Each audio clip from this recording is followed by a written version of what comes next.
kita. Mau berteriak lantang untuk Tuhan, tapi dia sangat amat memalas. Saya akan baca 1, saudara-saudara baca 2, bergantian kita hingga selesai ayat 11. Dari Ibrani pasal yang ke-12. Kita akan mulai. Karena kita mempunyai banyak saksi bagaikan awan yang mengelilingi kita. Marilah kita menanggalkan semua beban dan dosa yang begitu merintangi kita. Dan berlomba dengan tekun dalam perlombaan yang diwajibkan bagi kita.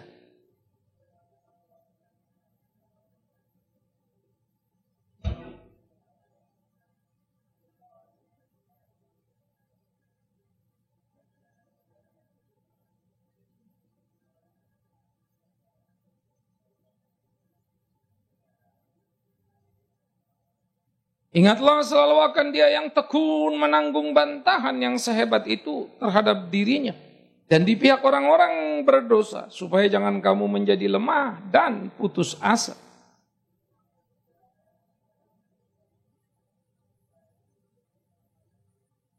Dan sudah lupakah kamu akan nasihat yang berbicara kepada kamu seperti kepada anak-anak? Hai anakku, janganlah anggap enteng didikan Tuhan dan janganlah putus asa apabila engkau diperingatkannya.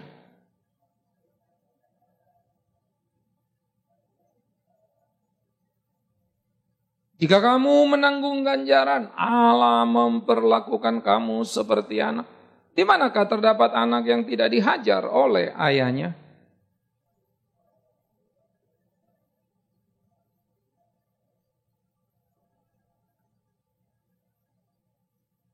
Selanjutnya, dari ayat kita yang sebenarnya kita beroleh ganjaran. Dan mereka kita hormati. Kalau demikian, bukankah kita harus lebih taat kepada Bapa segala roh, supaya kita beroleh hidup?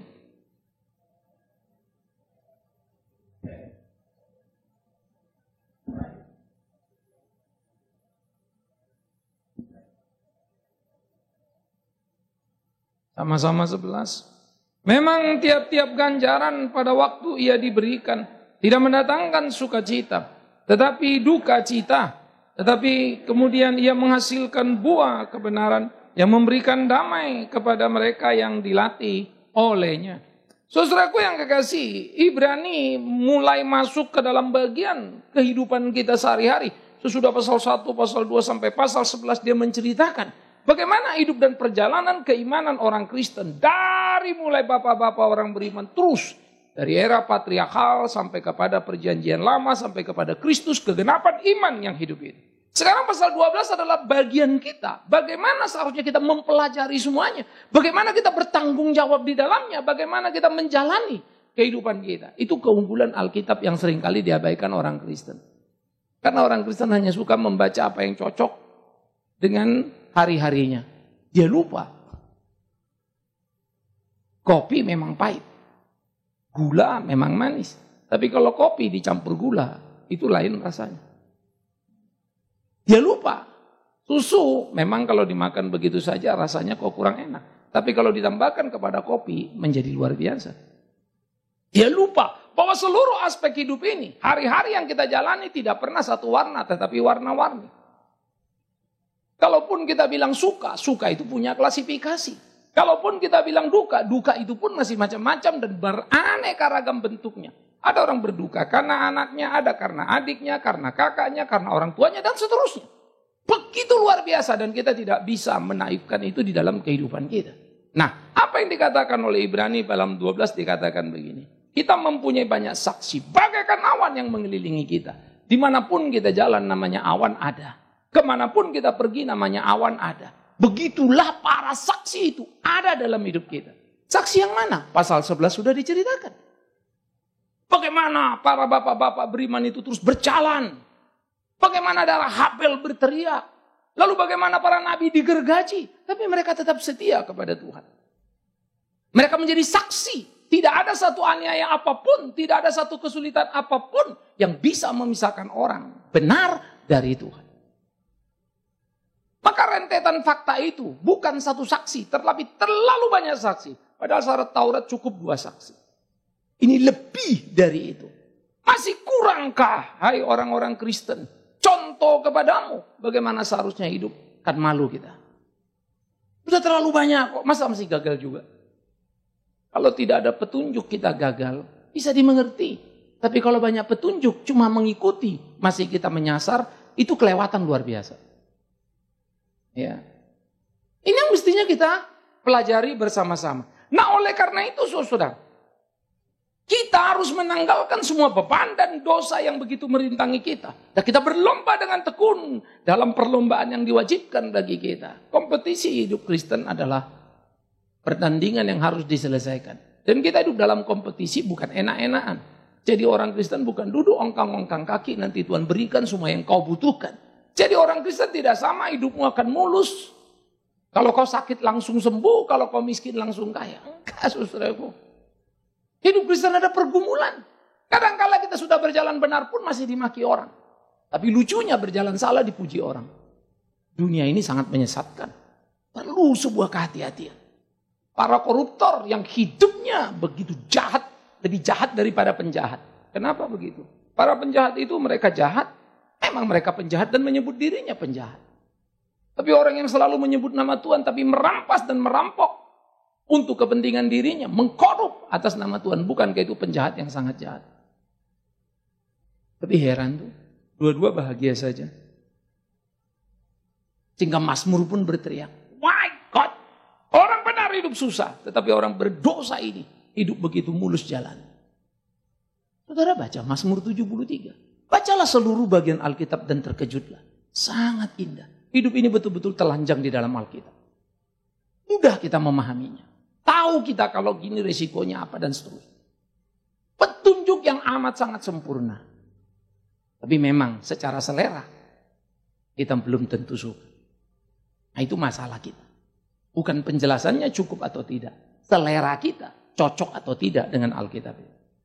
Nah oleh karena itu, perlombaan yang diwajibkan bagi kita, perlombaan yang harus kita menangkan ini, menjadi sebuah kompetisi yang serius, yang harus kita jalani dalam hari-hari kita. Karena itu mari kita berlomba dengan menunjukkan mata kita kepada Kristus yang memimpin kita dalam iman.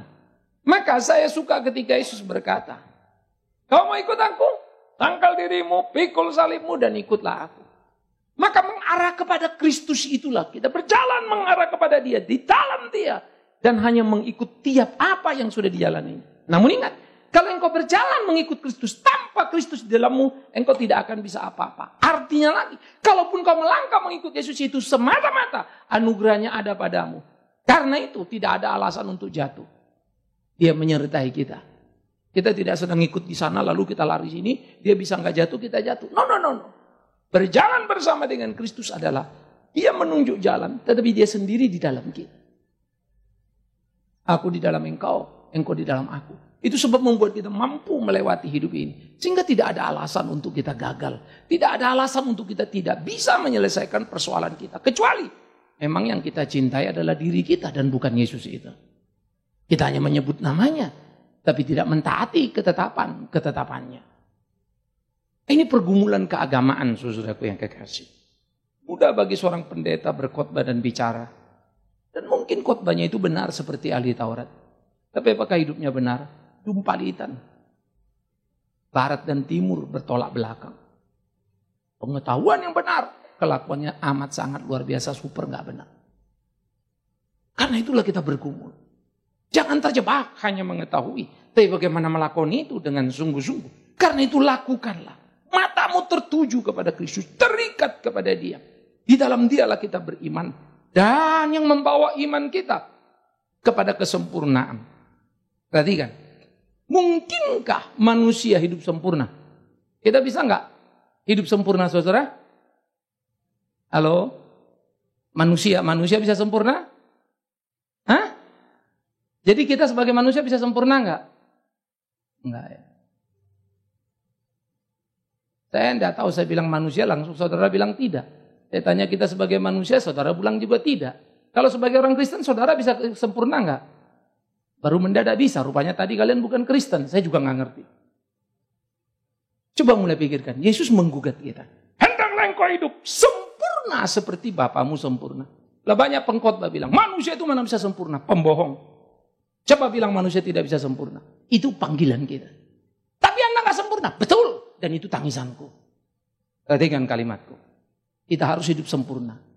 Tapi orang bilang, bagaimana namanya sempurna? Papa juga enggak, betul. Dan itu adalah tangisanku. Karena seharusnya aku sempurna. Dan aku akan berkelahi untuk itu. Kiranya sebelum titik matiku, Tuhan memampukan. Bagaimana bisa, Pak? Manusia itu kan gak ada yang sempurna.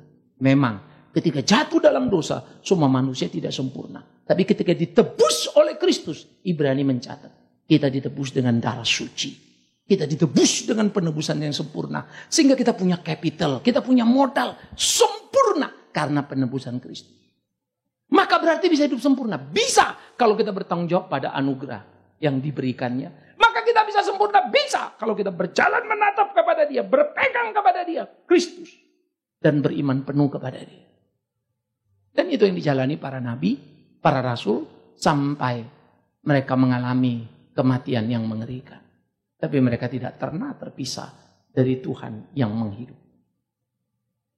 Ini harus menjadi pemikiran Kristen. Dan kita harus memperhatikan baik-baik dalam kehidupan kita. Bagaimana kita memperhatikan dengan sungguh-sungguh. Supaya hidup kita menjadi benar di hadapan Tuhan. Hidup kita menjadi sungguh-sungguh di hadapan Tuhan. Nah, ini menjadi perenungan kita bersama, saudaraku yang kekasih. Ini yang mesti kita pikirkan dalam hari-hari kita. Bagaimana kita memainkan peran itu seperti yang menjadi kehendak Tuhan itu. Mari kita berjalan ke sana. Sehingga Dia yang sudah mengabaikan kehinaan. Dia yang tekun memikul salib ganti sukacita yang disediakan. Sekarang duduk di sebelah kanan tahta Allah. Saya pikir saya akan berulang-ulang terus menjelaskan kristologi supaya saudara tidak jadi salah mengerti. Ya, kalau saudara mengikuti kelas mungkin menjadi dua. Apa menjadi mudah? Kristus satu pribadi dua natur. Allah 100% atau Allah yang sejati. Manusia 100% manusia yang sejati. Kalau Dia Allah sejati, kenapa Dia tidak tahu hari kiamat? Dia bilang anak manusia nggak tahu, malaikat nggak tahu. Siapa yang tahu? Cuma pendeta masa kini. Itulah ngomong-ngomong akhir zaman itu. Terlalu ribet. Kalau Dia tidak kasih tahu, karena memang kita tidak perlu tahu. Dia kasih tahu kita bagaimana hidup. Dia kasih tahu bagaimana memberitakan Injil. Karena kita perlu.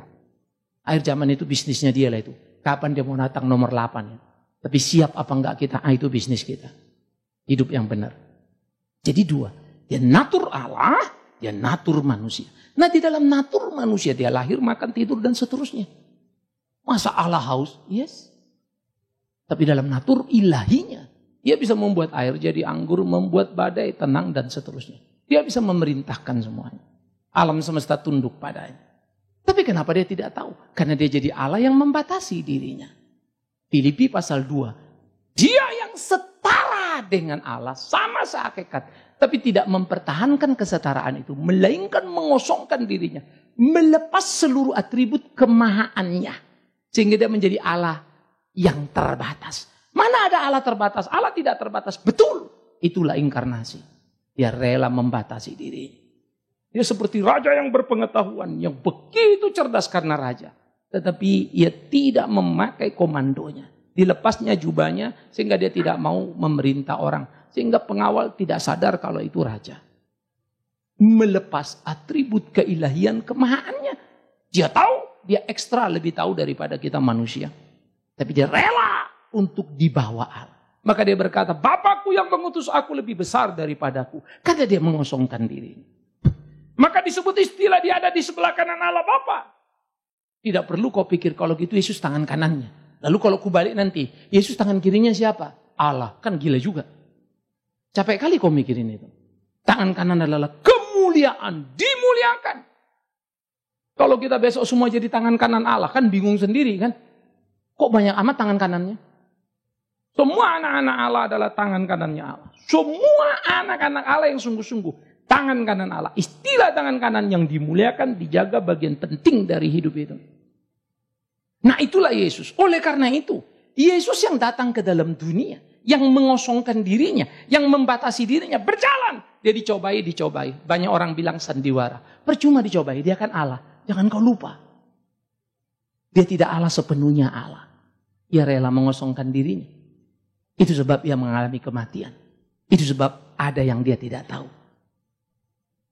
Ini juga kritik orang. Kenapa Yesus itu kalau Allah bisa mati? Maka waktu kau lihat dia mati. Waktu kau lihat dia makan. Waktu kau lihat dia lapar. Waktu kau lihat dia menjerit. Waktu itu engkau harusnya sadar.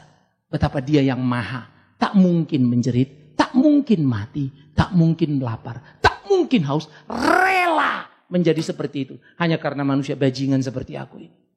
Penjahat seperti aku ini. Pemberontak seperti aku ini. Apa yang harus kukatakan? Hanya satu kata.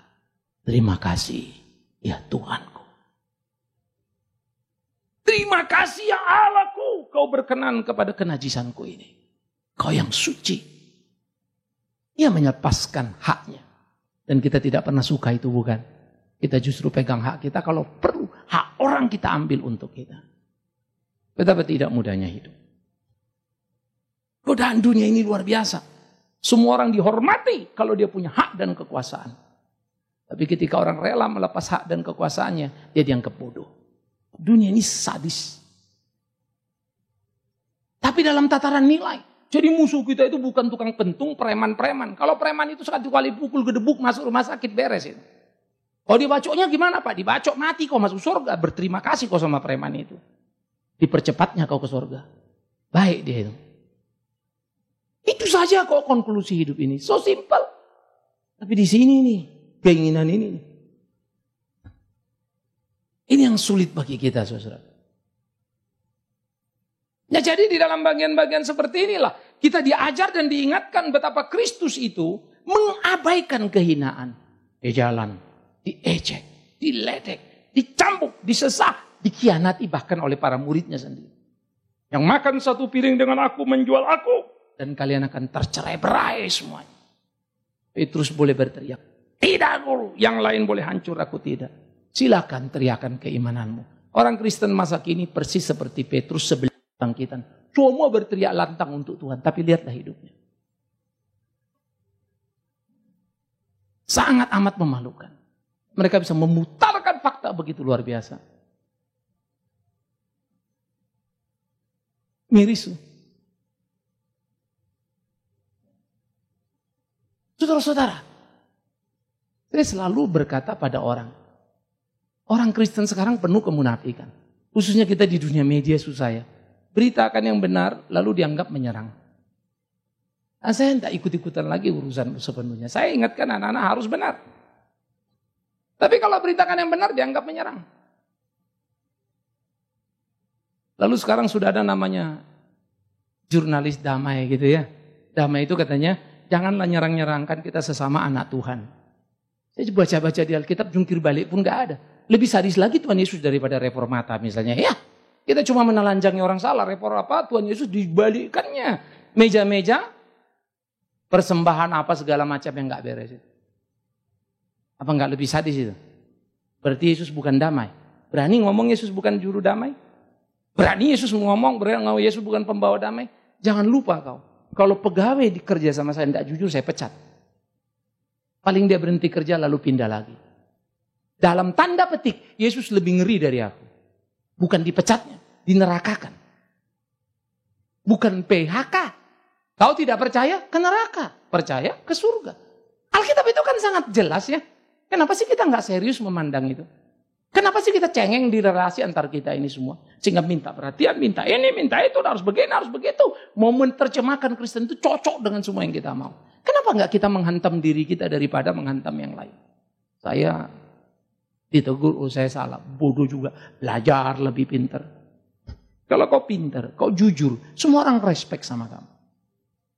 Saya suka berkata, jangan pernah membeli hormat orang. Tunjukkanlah engkau layak dihormati, maka orang akan memberi kepadamu. Jangan marah kalau orang tidak menghormatimu. Mungkin dia belum tahu siapa kamu. Atau dia tahu banget siapa kamu. Jadi ada dua aspek sih ya. Dia tahu banget makanya dia nggak hormat. Tinggal kita yang belum tahu. Ada apa sih? Nah, kita cari tahu deh. Oh pantas. Jadi saudara-saudara, Kristus tidak ada yang salah pada dirinya. Kristus menjalani kebenarannya dan dia rela terhina. Kenapa kita nggak rela pikul salib? Kita memang layak kok. Kita ini kan manusia binasa yang mestinya masuk neraka. Ditebus oleh dia, dibawanya masuk surga. Masa mikul salib di dunia ini? 70-80 tahunnya umur kita. Waktu baby kan kau tidak pernah mikul salib. Kau memberi salib pada orang lain. Papa mamamu jadi salib kan. Ngeliat anakmu mesti dibesarkan, dibiayai. Nanti sudah gede dikit kurang ajar. Tambah salibnya. Lalu papa mama kesel. Tunggu ini anak punya, anak dapat cucu. Ditaruh di rumah. Tak mau dia urusin. Mamanya tambah kesel. Cucunya kurang ajar pula lagi. Seumur hidup mamanya masuk neraka, kesal terus. Akhirnya dia masuk surga baru dia bilang apa? Tahu begini dari kemarin aku ke surga. Waktu hidup bertahan supaya umur panjang. Nikmati surgamu di dunia. Berdamai dengan anak-anakmu. Berdamai hidup dengan sesamamu. Bermanis ria dengan cucu-cucumu. Maka hidupmu akan indah. Dari sini ke sana. Luar biasa ya. Sempurna adalah lakukan perintah Tuhan. Di sini supaya engkau tiba di sana. Jadi, oleh karena itulah dia yang setia memikul salib sampai di sebelah kanan tahta Bapa. Begitulah kita akan tiba di sana. Jikalau kita juga setia memikul salib kita. Jangan cengeng terhadap kesulitan hidup. Demi Tuhan, tidak akan pernah hidupmu tanpa kesulitan. Satu silih berganti datang terus. Tapi tegakkan kepalamu, tatap ke depan.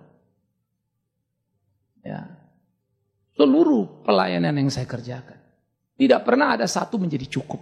Artinya, sudah kerja, sudah pengalaman, sudah beres. Gak ada, tekanannya datang terus, bola balik. Kadang-kadang saya berpikirnya kayak kita baru mulai aja dulu. Saya kalau duduk diam, mulai dulu begini. Sudah di tengah begini, sudah jalan ujung cukup panjang, begini juga. Selalu ada masalah. Masalah datang bentuknya beda-beda.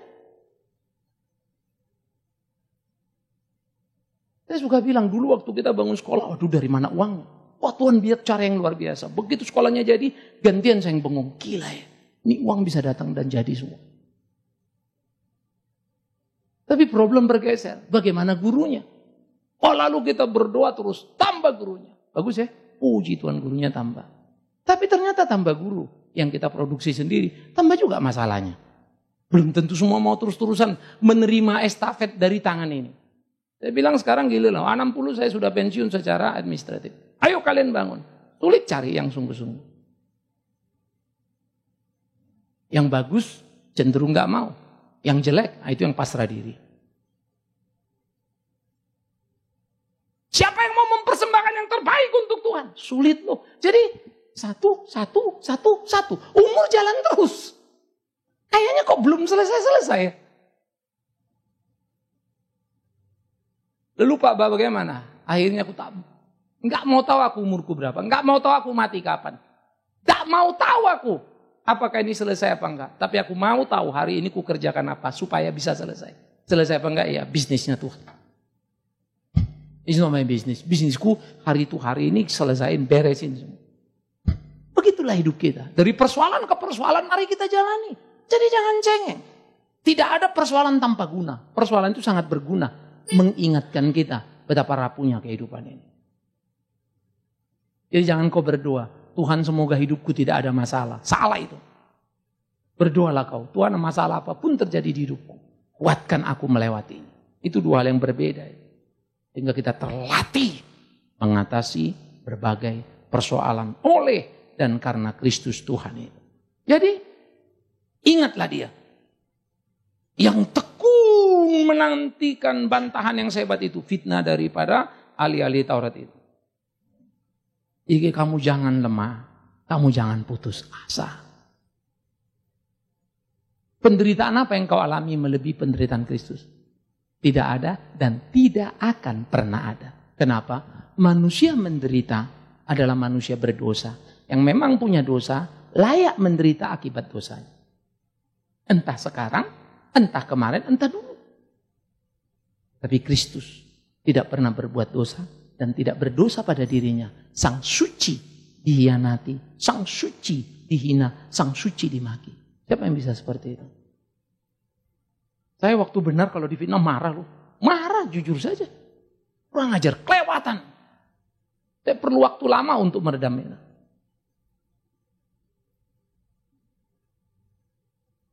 Tidak mudah. Padahal kalau saya difitnah wajar, dulu pendosa memang saya kok. Walaupun belakangan saya lempeng, ya dulu memang saya lempeng, kagak. Dalam lempengku pun ada siksaknya nggak, ada jatuh-jatuhnya nggak. Ya sudahlah, namanya manusia. Entah kurang sabar aku, entah meledak-ledak marah aku, entah apapun itu. Bagaimana belajar mengerti itu? Tak gampang. Jadi kalau kita pantas, kenapa tidak terima? Oh, Tuhan aja nggak pantas dimarahin, difitnah orang. Jangan lemah, jangan putus asa. Dalam pergumulan kamu melawan dosa, kamu belum sampai mencucurkan darah. Yes, karena kalau darah kita tertumpah, sama aja itu. Nggak apa namanya darah orang berdosanya itu, nggak ada gunanya darah kita, kecuali untuk transfusi ya. Nolong-nolong orang darah O sama darah O. Saya orang Batak, nggak bisa saya nolong orang Batak kalau darah pas dulu. Kau orang apa orang Batak? Udah ini orang Batak, saya kasih darahmu. Ternyata bisa beda loh. Saya B, original Batak, dia O tak jelas gitu kan. Jadi mau bagaimana transfer nggak bisa. Mesti B ke B kan kurang lebih begitu. Belum lagi nanti, saya ternyata B, dia juga B. Tapi beda, dia B1, saya B2. Lain lagi gitu ya. Tak nyambung itu. Jadi kalau kita berpikir di dalam bagian-bagian seperti ini, tidak ada gunanya darah kita tertumpah. Kalaupun tertumpah, sudah semestinya darah orang berdosa. Tapi darah Kristus tumpah. Bagaimana mungkin? Tak boleh itu. Tapi sudah terjadi. Dan kalau dia mau, kenapa kita enggak? Dan dialah juru selamat kita. Dan dia kalau minta, dia tidak minta apa yang menjadi hak kita. Dia minta apa yang jadi haknya. Aku menebusmu, hiduplah yang benar, hiduplah sungguh, jangan lemah. Pantas dong. Itu hak dia. Lebih dari hak seorang ayah terhadap anaknya.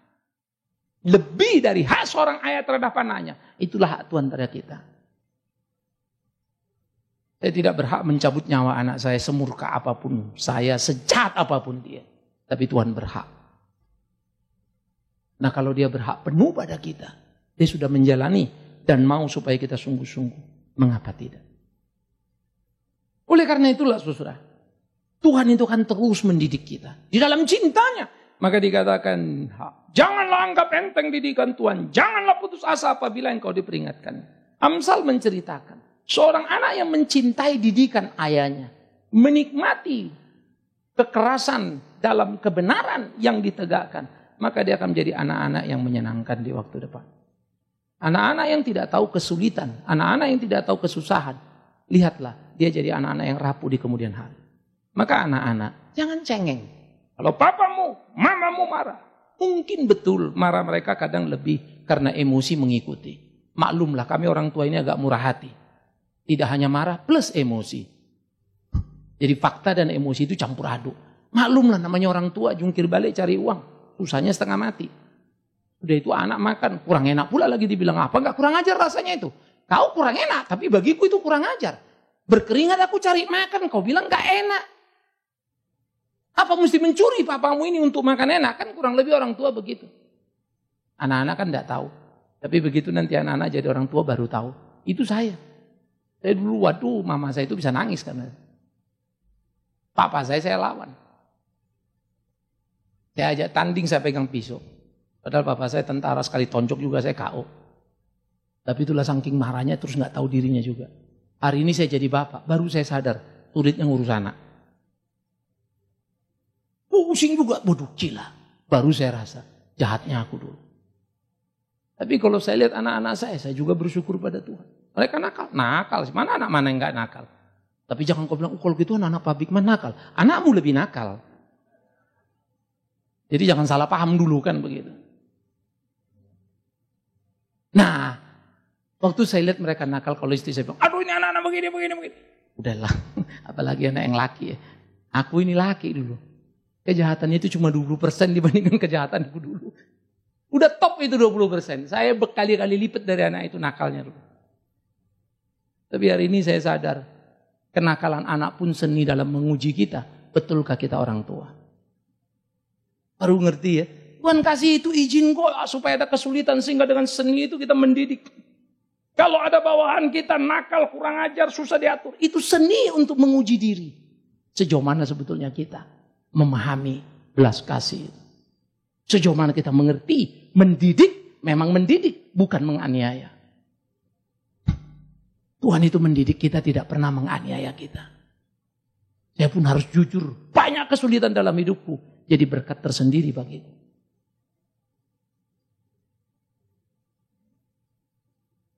Pembantu kita kagak masuk. Lagi liburan lebaran. Biasanya sih lebaran mereka gantian. Kali ini katanya ada sunatan anaknya. Ya sudah pulang lebaran. Kita berdua di rumah. Lihat-lihat ini kotor. Saya mau bongkar-bongkar. Saya duduk di lantai kagak bisa loh. Duduk ngelosok gitu ya. Sampai ngambil. Waduh. Ambil dari kursi kecil. Ambil. Kerjaan yang dulu cuma setengah 1 jam itu. 3 jam baru selesai. Hasilnya luar biasa. Mau rubuh rasanya. Ini kerjaan segini doang nih. Baru berasa ya, artinya seorang pembantu. Kita mau berangkat tadi, udah jalan, udah keluarin mobil, keluarin ya udah. Pas keluarin mobil, udah keluar, udah. Lupa kuncinya yang gembok ada di dalam, mesti keluar lagi ngambil gemboknya. Ambil lagi, udah rumah ditutup, buka lagi, tutup lagi. Pasang lagi gembok baru jalan. Kalau dulu kan kita pakai sistem alarm semua ya. Alarm suara, tin, langsung ada yang keluar. Pakai suara, silakan Pak. Sekarang kita tin, mati lu di situ. Kagak akan ada yang keluar. Turun sendiri, buka sendiri. Kecil kerjaan itu, yes, tapi berasa. Makanya bersyukurlah ada waktu-waktu di mana kau kerja baru kau tahu berapa capeknya orang yang kerja padamu. Ya. Ini yang mesti kita gumuli. Dan ini yang mesti kita jalani terus. Step by step. Sehingga dengan demikian ada pertumbuhan perkembangan di kehidupan keimanan kita itu. Ada satu proses yang harus kita jalani dalam hari-hari kita. Tuhan menghajar anak-anaknya yang diakuinya sebagai anak. Kalau kau tidak pernah mau sakit, kalau kau tidak pernah mau miskin, mau kaya terus mau. Engkau orang buangannya Tuhan. Bukan berarti kau kaya jual hartamu jadi miskin. Itu pun kesalahan. Engkau melawan Tuhan. Dia kasih berkatnya, nikmati. Jangan sok jadi miskin. Dia kasih kesehatan, pelihara. Jangan sok-sok mau jadi sakit. Tapi kalau kau sakit, jangan cengeng. Thanks God untuk sakitku. Ajar aku di waktu sakit belajar apa yang kau mau. Tuhan ajar aku di waktu nggak punya uang apa yang kau mau. Maka waktu kau tidak punya uang, kau tidak menipu. Waktu kau tidak punya uang, kau tidak mencuri. Lalu datang berkat padamu. Ketahuilah, engkau sudah memenangkan kesusahan, kemiskinanmu. Karena kau setia padanya. Kau tidak mencuri, kau tidak menipu. Puji Tuhan, itu orang Kristen. Tidak ada pencobaan melebihi batas kemampuan. Dulu kami selalu pikir ya, waktu saya lepas bisnis masuk sekolah teologi. Mama saya sakit, habis semuanya. Deposito saya ludes hasil bisnis dulu. Karena saya masuk sekolah teologi, lepas semua bisnis. Mobil saya 321 ludes semua. Rumah 221 sisa 1. Dikit lagi udah mau habis. Mama di rumah sakit masih opnam. Sampai mama dipanggil Tuhan. Waktu dipanggil Tuhan saya tegang setengah mati. Karena 3 bulan ini biayanya berapa nanti? Ini sisa-sisanya. Mesti bayar, uang di kantong kagak cukup. Saya tidak bisa hitung. Betul. Saya sempat berpikir jangan-jangan sampai nanti disandera. Karena zaman itu masih sering kan, gak boleh ini, tidak boleh keluar karena uangnya belum bayar dan seterusnya. Tapi Tuhan tolong. Semua bisa beres dengan baik. Saya menangis, bukan karena mamaku meninggal. Aku bahagia mamaku meninggal karena meninggal di dalam Tuhan. Aku bahagia mamaku meninggal karena aku mendengar sendiri kalimat itu dari mulutnya. Tuhan Yesus sudah jemput aku, dia sudah kirim kereta. Saya sadar betul, saya berasa di batin. Lalu dia koma. Pada waktu koma saya berdoa, Tuhan kalau mau bawa mama bawalah. 10 menit saya berdoa, mama saya dipanggil Tuhan. Thanks God. Itu hadiah paling besar bagiku di dalam beribu. Punya kesempatan mengurus dia. sampai detik darah terakhir yang ada pada kami. Dan punya kesempatan berdoa mengantar dia kepada Tuhan. Tapi waktu adik saya meninggal beda. Saya linglung karena dia berkelahi lalu ditusuk. Lalu dia meninggal, saya tidak tahu bagaimana ujung akhir. Apakah di perjalanan sebelum dia meninggal dia berkata, Tuhan ampuni aku? Saya nggak tahu. Saya dihadap.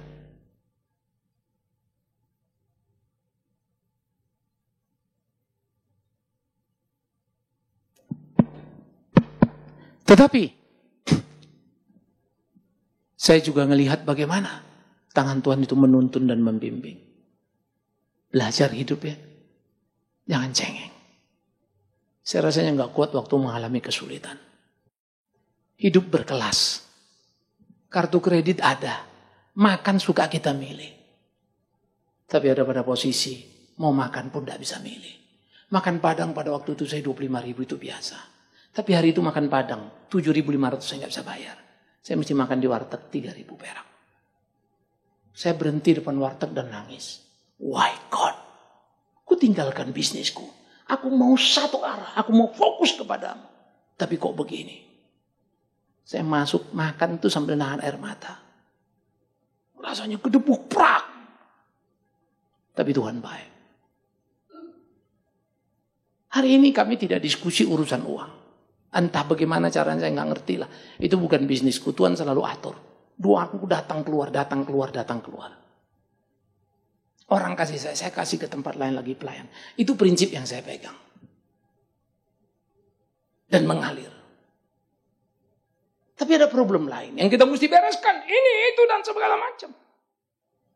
Dulu kita bergumul anak-anak satu-satu selesai. Sudah kuliahnya selesai, ini selesai. Ya. Dan itu pun bukan menjadi persoalan yang terlalu serius di dalam seluruh kehidupan kita.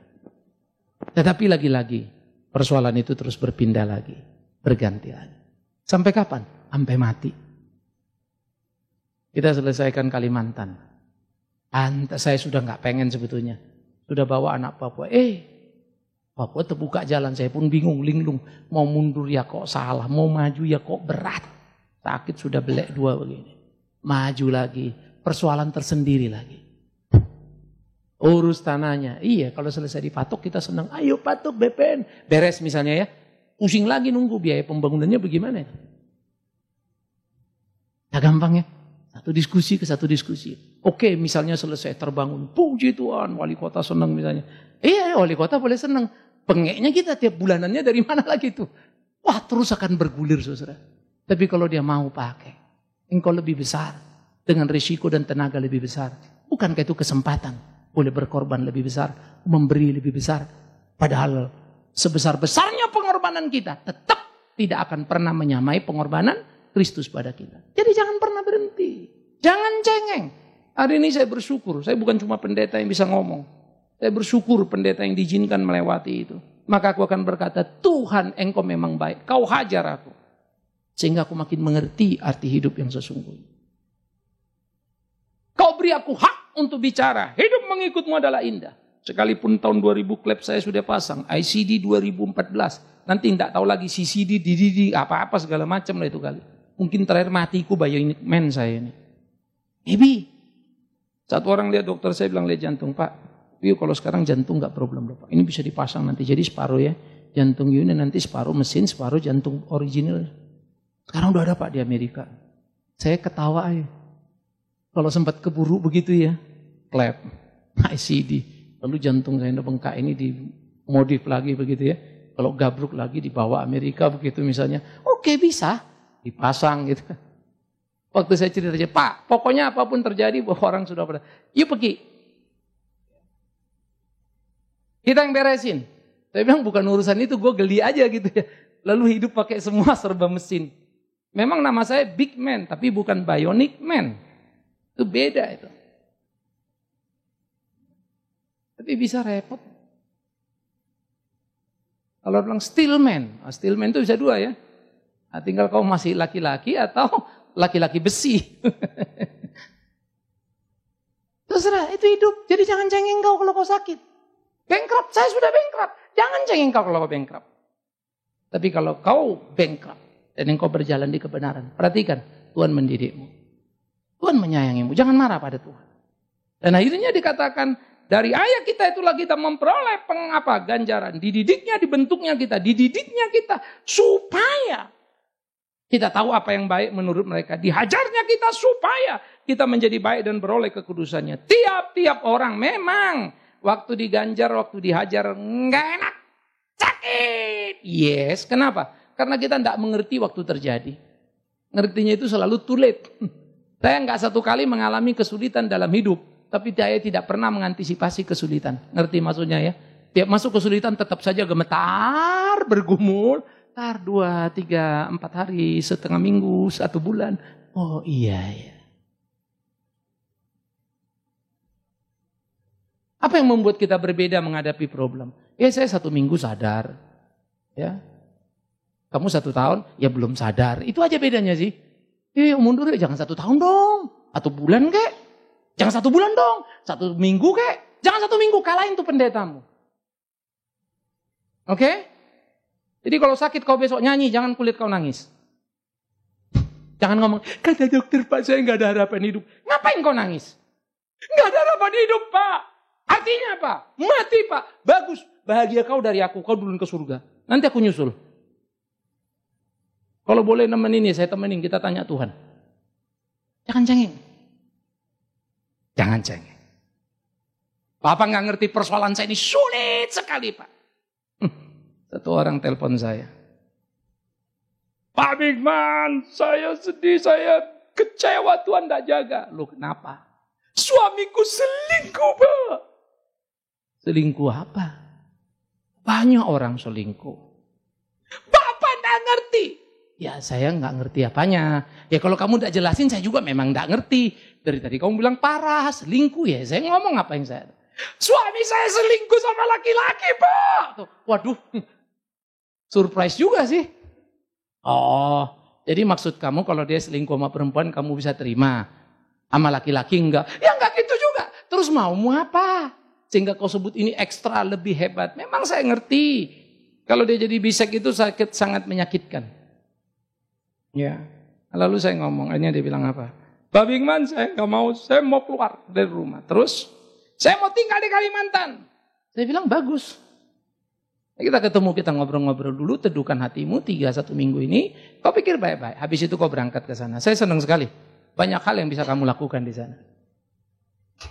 Tapi tenang dulu. Jangan pula kau marah-marah ke sana nanti, sampai sana kau marahin lagi semua orang. Masalah kedua lagi nanti. Ngobrol-ngobrol, seminggu itu dia telepon, terus ngomong lagi.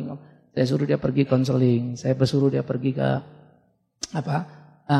ke teman-teman psikolog Kristen. Saya kirim dia. Sudah dia berangkat.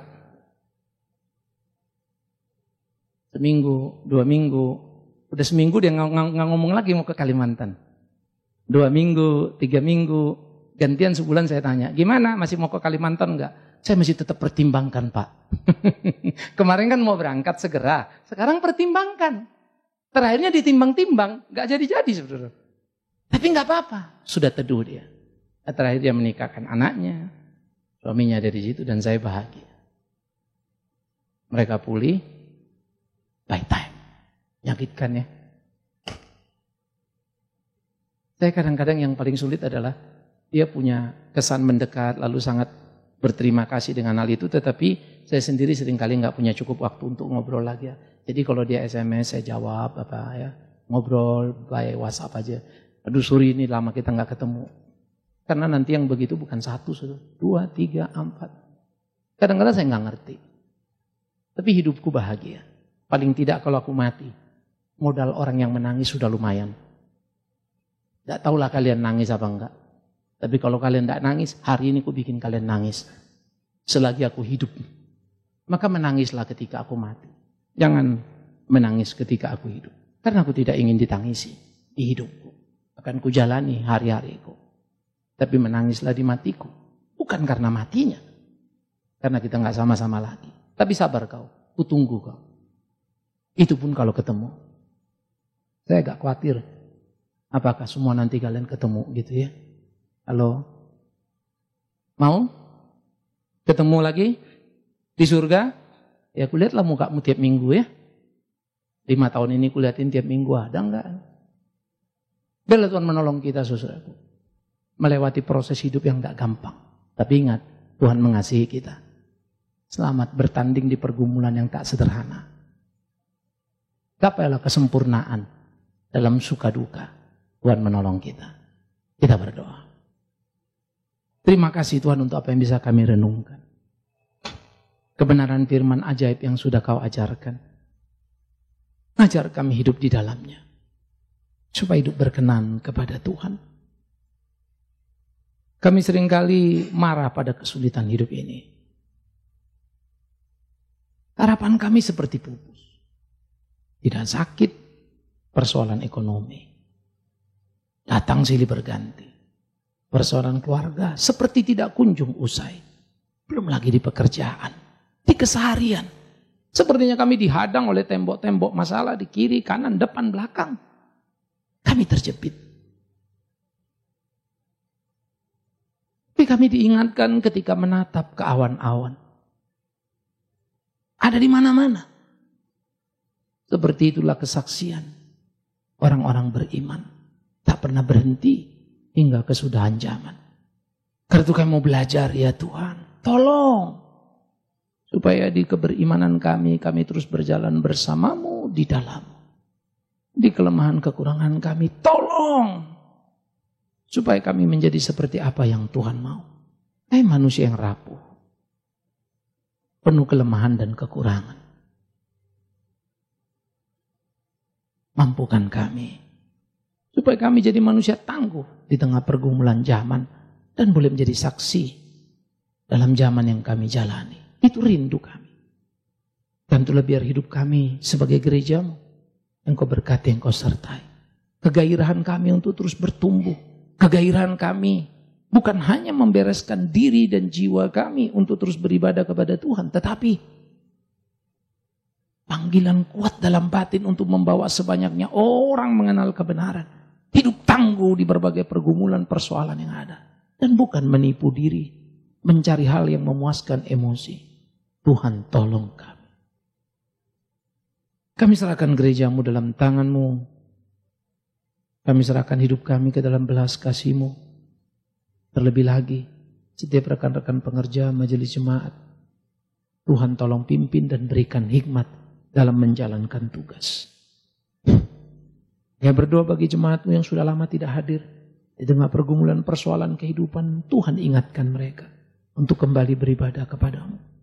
Tekun di dalam-Mu.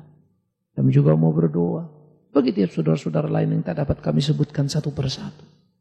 Berkat sertai mereka dalam kasih-Mu. Dan kami yang terus beribadah, biar kesetiaan itu menempel keras. Dan kami boleh berjalan di jalan-Mu. Demi Yesus Kristus, Tuhan dan Juru Selamat kami yang hidup. Kami berdoa, kami memohon. Bersyukur untuk tiap hajaran.